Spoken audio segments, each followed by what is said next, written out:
Assalamualaikum warahmatullahi wabarakatuh. Alhamdulillah wassalatu wassalamu ala Rasulillah wa ala alihi wa sahbihi wa man walah. Bersama saya dalam motivasi pagi, insya-Allah bermula pada hari ini, setiap hari Sabtu dan Ahad sepanjang bulan ini kita akan sama-sama bincang suatu tajuk yang berkait dengan perkahwinan. Kenapa kahwin, macam mana hak suami, macam mana hak isteri dalam motivasi pagi ini, insya-Allah. Tajuk ini sangat penting dan sangat seronok sebenarnya dibincangkan. Bab kahwin ni cakap pun dah seronok dah, tak kahwin lagi. Kan.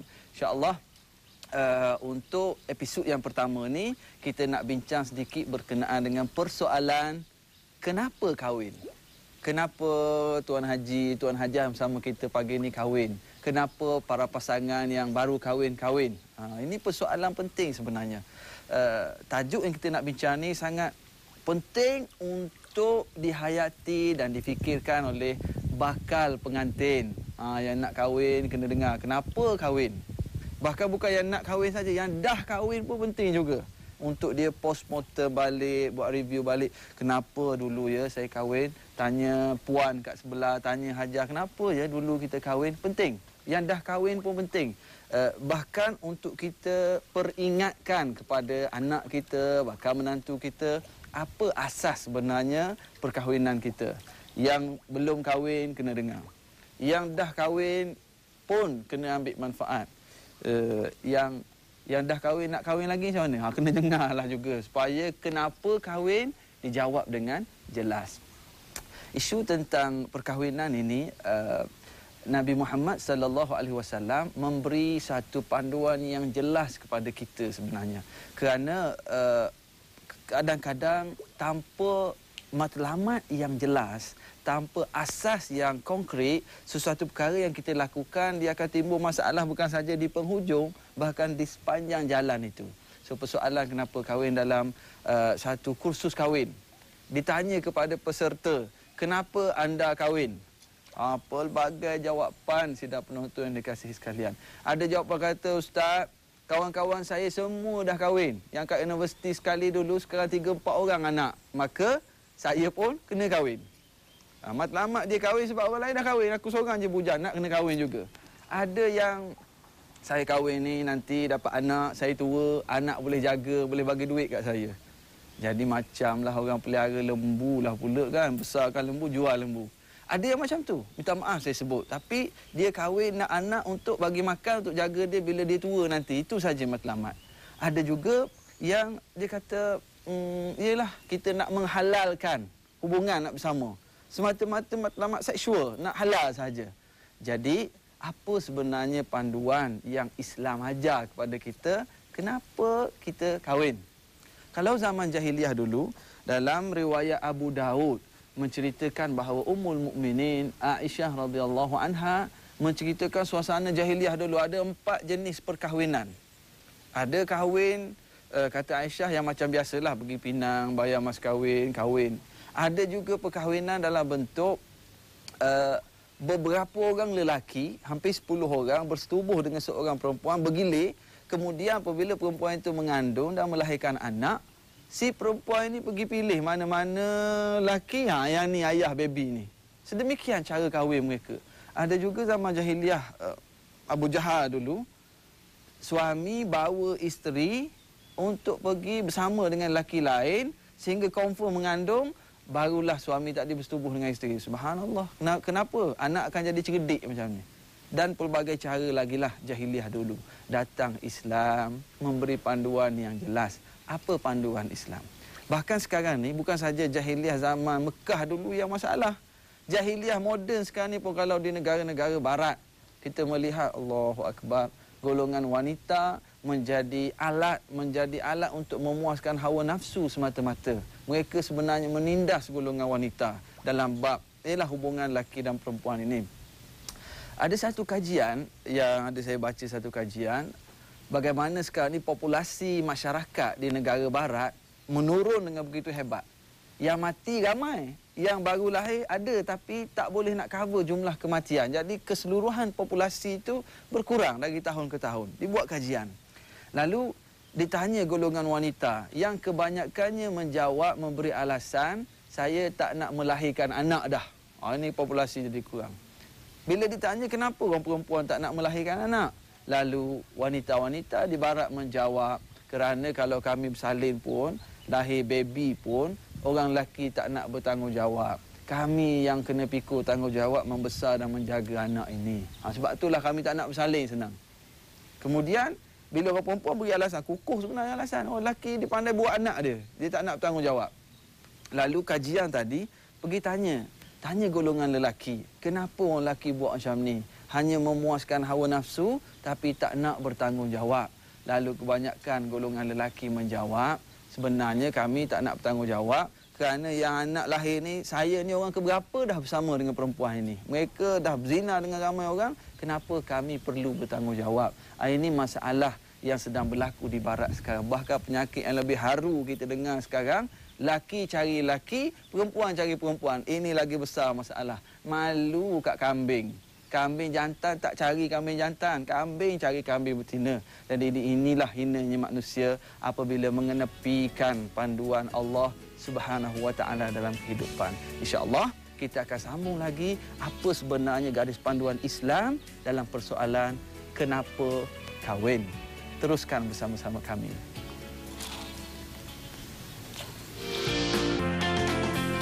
Alhamdulillah, kita sambung lagi perbincangan kita.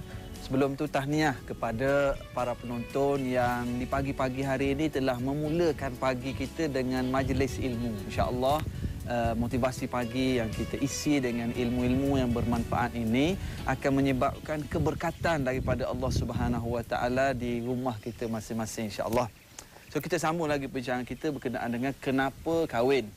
Yang pertama, Islam menganjurkan perkahwinan ini dan menganggap perkahwinan adalah satu ibadah. Ini menyempurnakan agama. Masa kita bujang, masa kita bersendirian, agama dah ada. Tapi dengan perkahwinan, niatlah untuk menyempurnakan sebahagian, separuh lagi agama kita, insya-Allah. Kerana dengan perkahwinan ini, yang kedua, selepas kita anggap ia adalah sunnah Nabi SAW yang menyempurnakan agama tadi. Yang kedua, kepada para pasangan yang baru nak kahwin ataupun yang dah kahwin, letaklah perkahwinan ini janji Allah Subhanahu Wa Taala sebagai satu punca ketenangan.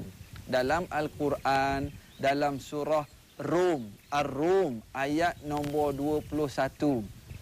Surah Ar-Rum ayat nombor 21. Selalunya kadang-kadang orang ambil ayat ni letak dekat kad kahwin. Tak apalah, bolehlah, insya-Allah. Firman Allah Subhanahu Wa Taala, wa min ayatihi an khalaqa lakum min anfusikum azwajan litaskunu ilaiha. Tengok, litaskunu ilaiha wa ja'ala bainakum mawaddatan wa rahmah inna fi dhalika laayatin liqaumin yatafakkarun. Sadaqallahul azim.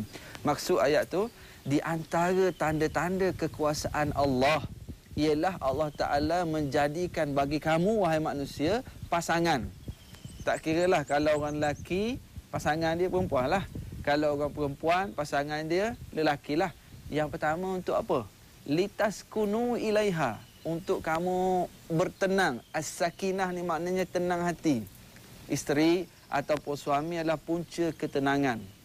Wa ja'ala bainakum mawaddatan wa rahmah. Dan menjadikan sesama kamu itu tempat ataupun punca kasih sayang dan perasaan cinta, perasaan tenang hidup melalui perkahwinan. Inna fi dzalika laayatin, di antara tanda-tanda bagi orang yang berfikir sebenarnya. Tapi ada juga yang kata, ustaz, kahwin tak tenang pun macam mana? Saya kahwin dah ustaz tapi tak tenang pun hati. Lagi tension adalah, lagi banyak masalah lah. Itu kita akan bincang dalam episod kedua nanti. Bagaimana menjadikan rumahku syurgaku, insya-Allah. Litaskunu ilaiha. Islam meraihkan, ini hebatnya agama kita. Agama Islam ni hebat. Islam tahu bahawa nature, bahawa jiwa manusia ni sangat ingin mengasihi dan dikasihi.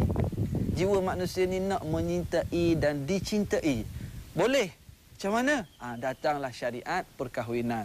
Manusia nak, bahkan tuntutan seksual pun manusia nak. Allah Ta'ala tahu, Allah yang mencipta manusia. Tapi how Macam mana? Ini cara melalui perkahwinan, ada akad, ada rukun, ada kaedahnya, ada syarat-syaratnya, ada hak-hak yang mesti dipenuhi. Bahkan bukan saja mendapat ketenangan, tetapi perkahwinan itu bagaimana saya sebut di awal tadi, menjadi ibadah di sisi Allah Subhanahu Wa Taala.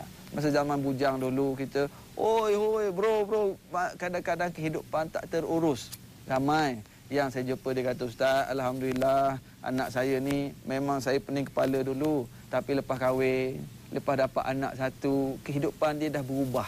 Dia dah jadi semakin matured, dia dah jadi semakin, yelah, tinggalkan dunia-dunia lama dulu.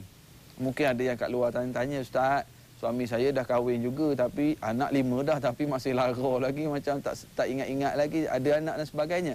Itu kerana kena dah tujuan kahwin, kena dah dia berkahwin dah, tapi dia tidak memenuhi. Kahwin sekadar matlamat-matlamat yang kita sebut di awal tadi, sekadar nak halalkan yang haram, sekadar dah orang kahwin, saya pun kahwin. Dia tak jelas kenapa sebenarnya tujuan perkahwinan, untuk ketenangan dan mewujudkan kasih sayang. Yang antaranya lagi, kenapa seseorang itu kahwin, sebenarnya untuk berhibur.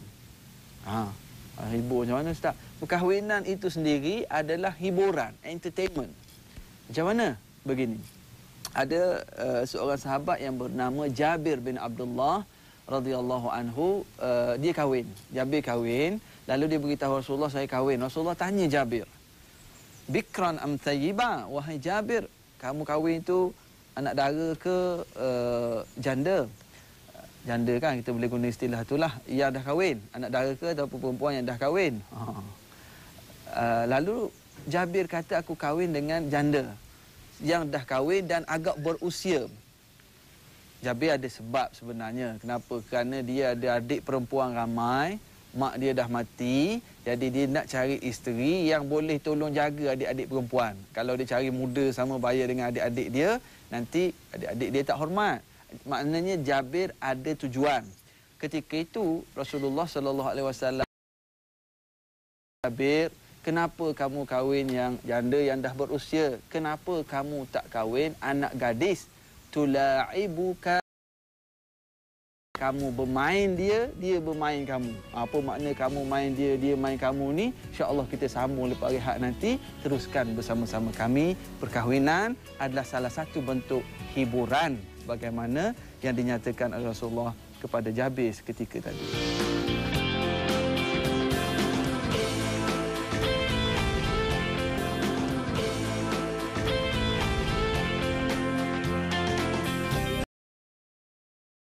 Teruskan kisah Rasulullah dengan Jabir tadi. Apabila Jabir radhiyallahu anhu jawab, wahai Rasulullah, saya kahwin dengan seorang perempuan yang janda yang agak berumur. Jabir tak bagi tahu sebab pada Rasulullah. Ketika itu Rasulullah cakap, halla bikran tula'ib Allah.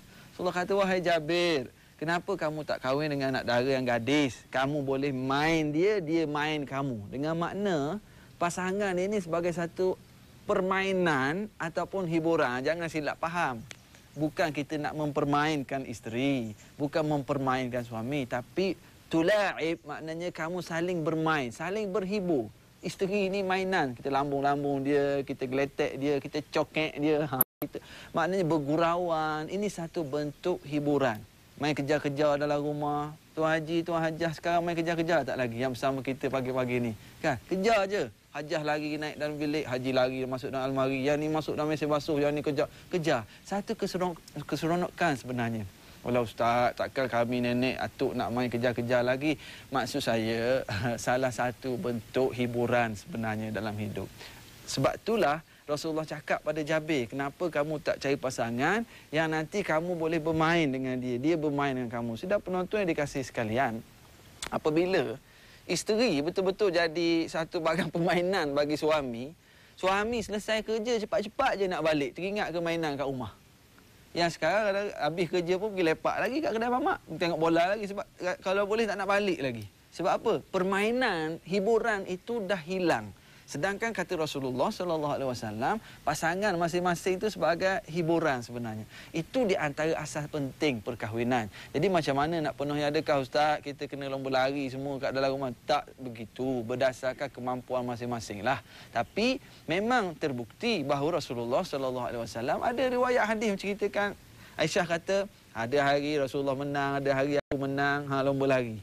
Tapi Tuan Haji kata, Rasulullah lomba lari dengan yang muda, jadi Tuan Haji kena cari yang muda ke? Kesianlah Kak Hajah hari itu pandai-pandailah bincang. Poinnya ialah berhibur. Ada unsur gurauan. Inilah yang menghilangkan stres. Inilah yang membawa kebahagiaan dan ketenangan. Dua, maknanya perkahwinanlah antara tujuannya untuk berhibur, tetapi berhibur yang halal. Kemudian antara matlamat perkahwinan yang penting, kenapa aku kahwin?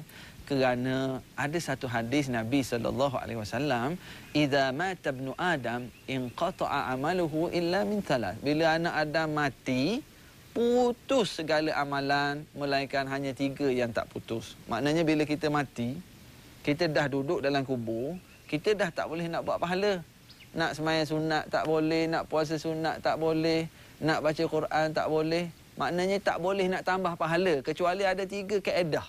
Kita boleh tambah pahala walaupun kita dah mati.